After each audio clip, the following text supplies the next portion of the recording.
3330, my exhibition space, and let's go inside and I'll show you the work, and we'll talk about the exhibition. This is the entrance of 3330, which at the entrance is this wonderful large piece, bent pyramid, and getting a little closer to it, you could see that it's lots and lots of texture, heavy oil paint, impasto technique, and I'm proud of this one. I like it. And in keeping with the pyramid theme, the triangle has been a favorite motif for a while, and so this is my red triangle.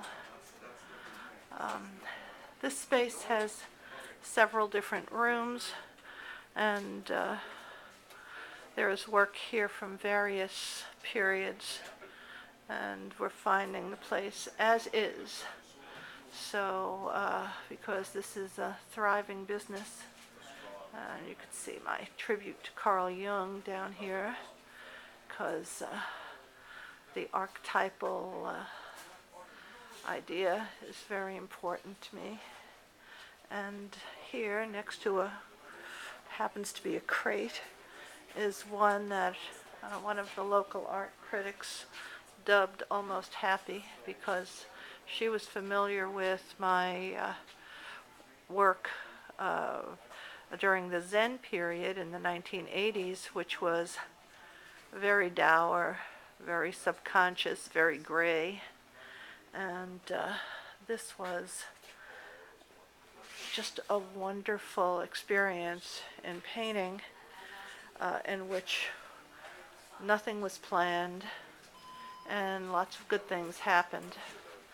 A little detail will show some of the expressionist technique, and go over the surface a little bit. And I could say I really like this.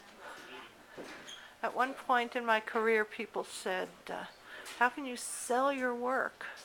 Well, I did sell my work a whole lot and didn't really mind parting with it. But now that I'm getting older, I really want to just keep everything. This is called Everybody's the Same Person. And it's quite a struggle sometimes to come up with these titles. So I ask myself, I really ask the painting, what are you called? And the painting tells me what it is. So the idea behind this picture is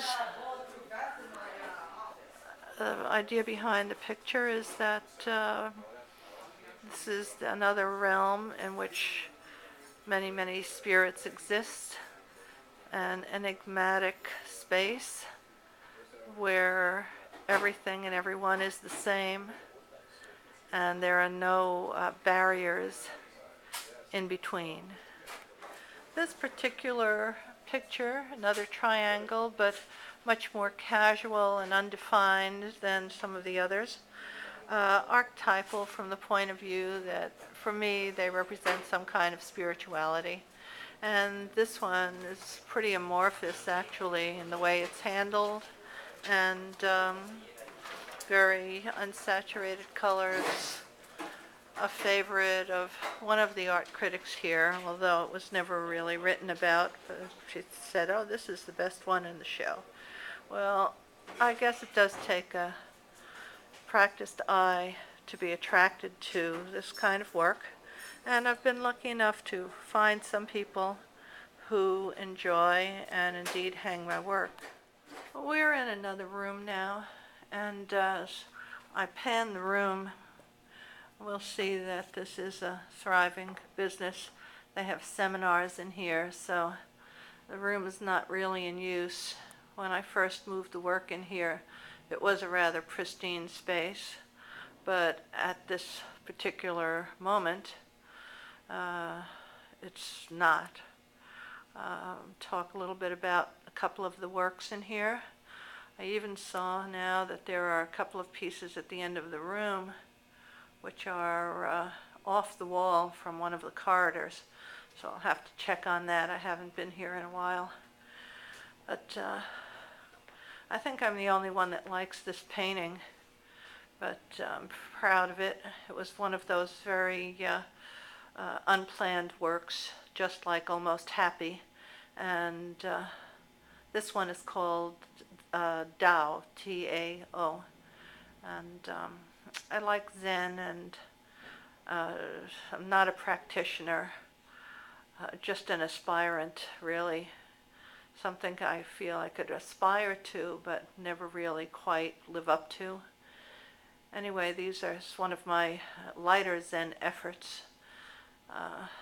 Pieces are not chronological, so this is a piece that was inspired by a window that I saw from my balcony at 5 a.m. in Venezia, where I spent some time in the master's program, Study Abroad, Venezia. I recommend it. And kind of an impressionist landscape of mine, abstract, but nevertheless. And these also charming little works on canvas.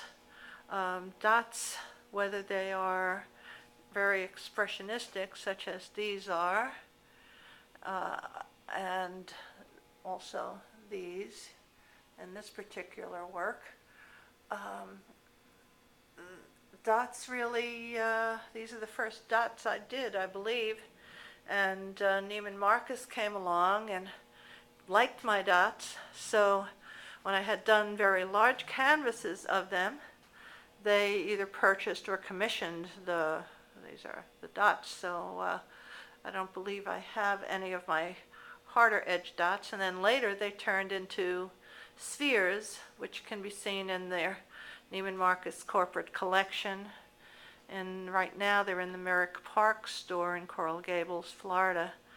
This piece is one of 4 that were in the Antonio Banderas film called Too Much, and just did an offhanded, very light piece. Thought, I think many times nobody's going to want this work. But these flying forms, whether they're squares or I have another one called Raining Green Things, and they're part of my kind of cosmic oeuvre, you would say. And this very dark one is very early, right before 1980, and it's a work I call Abraxas. I was looking for a title for this, and Abraxas fit this because Abraxas, really, I found from reading in some obscure place that Abraxas was an ancient god of good and evil. And so this really coincided with my reignited interest in Zen reading and Carl Jung's archetypal forms, and the Tibetan Book of the Dead, if you can believe. Sometimes one has a whole lot of motivation and impetus, but people who look at the work are really letting it communicate with them without much interest in the philosophy behind it, from what I gather.